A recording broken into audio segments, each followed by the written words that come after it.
Ouviremos agora a saudação do presidente da Federação Interestadual dos Trabalhadores e Estabelecimentos de Ensino do Brasil Central, professor Geraldo Porfírio Pessoa.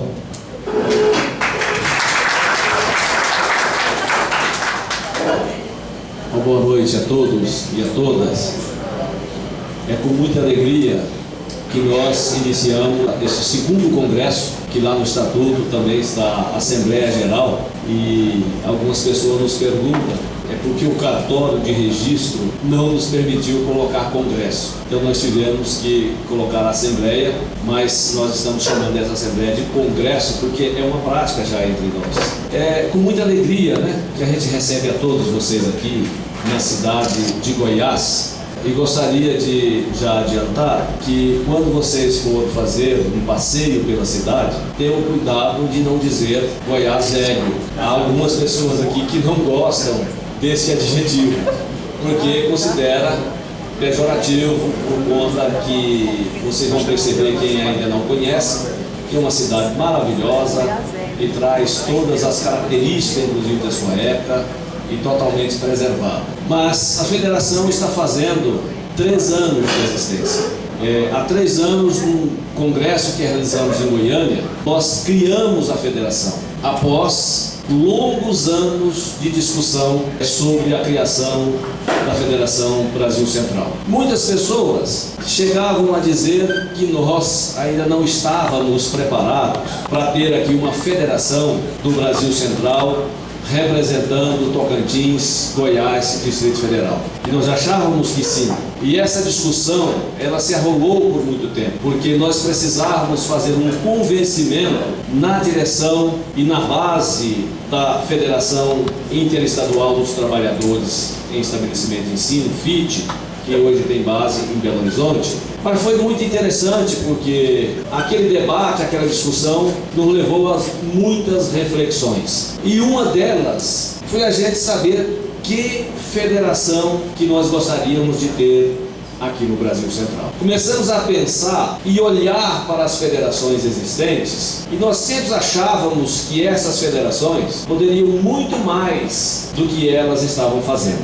Então foi com essa perspectiva que nós mantivemos firme o propósito de criar essa federação. Porque, no nosso entendimento, nós precisamos cada vez mais aproximando os instrumentos de organização dos trabalhadores de sua base. Uma federação com uma sede em Belo Horizonte, por mais que a sua diretoria executiva tivesse a intenção de contribuir e de fazer presente, não iria conseguir da mesma forma que nós temos conseguido nesses últimos 3 anos. Apesar de que esses 3 anos foram também de luta no Ministério do Trabalho para ver aprovado o seu registro sindical. Perdemos muito tempo com isso e só o fato de não ter um registro sindical já era suficiente para muitas entidades patronais de não reconhecer a federação como representante desses sindicatos da base. Então hoje, recentemente, nós tivemos a publicação do registro sindical da Federação dos Trabalhadores em Estabelecimento de Ensino do Brasil Central. E começamos a perguntar, para que serve de fato uma entidade dessa natureza? Porque nós que vínhamos dos sindicatos, das entidades de base, e que nós mantínhamos uma relação com os trabalhadores nos seus locais de trabalho, frequentando o seu sindicato para buscar nele instrumentos, inclusive em defesa dos seus interesses e das suas reivindicações. Assim, uma federação, ela representa sindicatos. Então nós temos que pensar uma federação que venha ser um instrumento onde essas entidades possam se reunir, discutir, refletir, trocar experiências para a gente ir aperfeiçoando as nossas ações em relação ao trabalho que as entidades de base faz em relação aos trabalhadores que representam. Então foi exatamente com este propósito que nós começamos a estabelecer um plano de ação para a federação. É bem verdade que o plano nosso não foi totalmente ainda cumprido e certamente deve ter muitas daquelas ações que nós ali colocamos, tanto no Congresso de Criação quanto no Consinde que nós fizemos, muitas daquelas ações ainda precisam ser cumpridas. Mas eu acho que nós fizemos algumas coisas interessantes. Quando nós pensamos criar um coletivo jurídico da federação, e esse coletivo jurídico fazer parte dele os advogados da área, os profissionais da área jurídica, os diretores, que lá nas entidades o seguinte, seriam responsáveis por esse departamento, os presidentes das entidades. Então, nós criamos um fórum para discutir questões importantes neste setor. Não fizemos ainda da forma como nós pretendemos. E nós esperamos que para esse próximo mandato, a federação possa, inclusive, neste setor, dar mais respostas para além daquelas que nós, inclusive, conseguimos realizar. Mas conseguimos, quando contratamos o professor, Geraldo Santana Oliveira, para consultor jurídico da federação. Nós não só realizamos reuniões no coletivo jurídico coordenado por ele, mas constantemente ele vem assessorando, informando, orientando os sindicatos da base da federação, e isso nós podemos inclusive verificar por vários testemunhos dos sindicatos em relação a esse trabalho e a importância dele. Criamos também o coletivo de mulheres, e esse coletivo de mulheres também desenvolveu tarefas importantes, discutiu as questões de gênero e etnia, realizou seminários para aprofundar nessa questão, e eu acho que a federação também nesse aspecto cumpriu o seu papel de trazer reflexões importantes que foram discutidas por esse coletivo jurídico. Criamos também, por último, um conselho de comunicação da FITRAI, onde participa dele os presidentes das entidades, também os diretores de imprensa e divulgação, que por acaso vem a existir lá na diretoria das entidades filiadas, e a diretoria executiva também da entidade, coordenado pelo professor Trajano, que responde inclusive pela comunicação da FITRAI. Nós começamos a discutir esse coletivo e começamos a entender a importância dele. E começamos a chegar à conclusão que nós comunicamos muito mal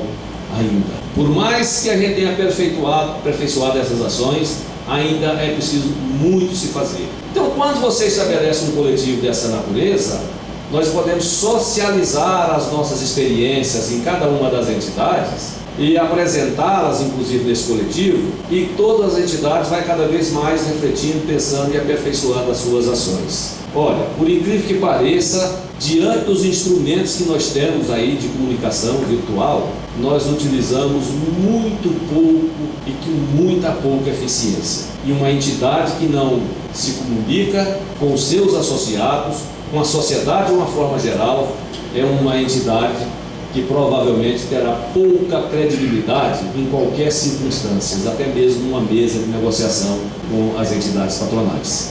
Bom, discutimos na diretoria plena vários assuntos, criamos um boletim eletrônico que também está se consolidando como um grande instrumento de comunicação da federação, e esse boletim tem trazido questões importantes, socializando em matérias importantes de interesse da categoria de auxiliares e de professores. Bom, é claro que teria muito mais outras coisas aqui colocar que nós realizamos e também que nós pretendíamos realizar e não conseguimos efetivá-las ainda. Mas há algumas questões que nos preocupam muito, principalmente no que diz respeito ao trabalho que nós desenvolvemos como docente e mesmo como os auxiliares. Uma questão que nos preocupa ainda é que nós, auxiliares e docentes, precisamos de ter um diálogo um pouco diferente do que vem acontecendo até agora.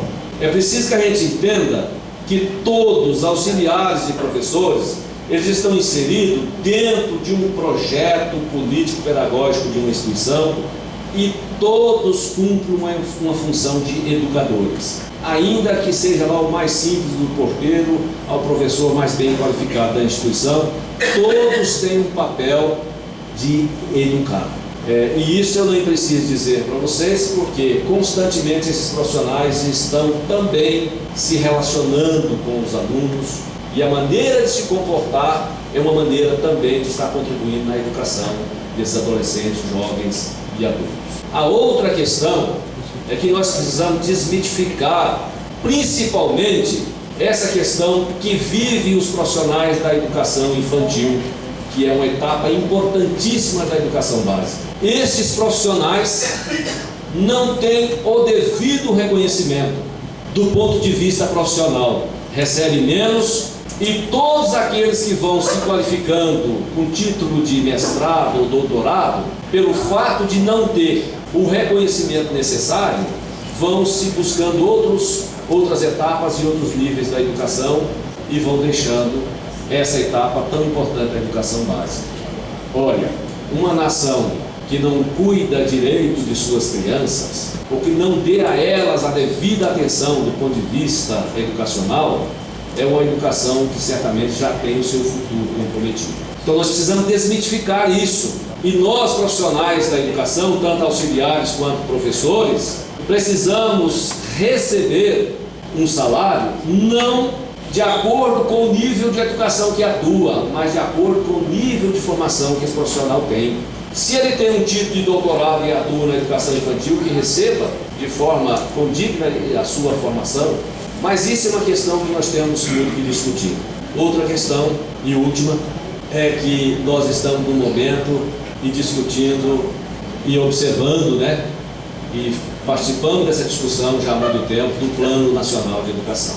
E nós estamos vendo a possibilidade de, nesse plano de educação, a gente ter as condições para poder fazer mudar essa triste realidade dos profissionais da educação. Que certamente é o seguinte: se nós conseguirmos sair de menos do que 5% do PIB aplicado à educação e passar para 10%, certamente nós haveremos de ter muito mais recursos para remunerar condignamente os profissionais da educação.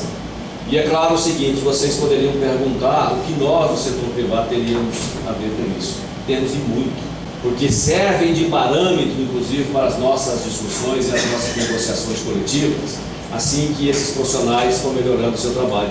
E a outra coisa que é extremamente importante para nós, porque nós não somos uma entidade que estamos preocupados apenas com as nossas questões corporativas. Nós estamos preocupados na construção de uma sociedade que seja mais justa, que seja mais democrática e que seja menos excludente da sociedade que nós vivemos. Então é necessário que a gente tenha uma escola pública de qualidade, com esses profissionais recebendo salários dignos, para que essas pessoas que buscam a escola pública tenham pelo menos as condições de ter uma boa educação e condições, inclusive, de competir no mercado de trabalho com as outras que pagam as escolas particulares. Então nós, enquanto federação, acho que enquanto sindicato, também temos que ter essa preocupação e esse foco na construção de uma sociedade que seja mais solidária e fraterna. Então, com isso, eu encerro aqui minhas palavras, desejando a todos o seguinte: que nós tenhamos aqui um excelente congresso, que nós possamos aqui, pelo menos, colocar as nossas ideias, socializar as nossas ideias, para que a gente possa cada vez mais aperfeiçoando as nossas ações. Muito obrigado.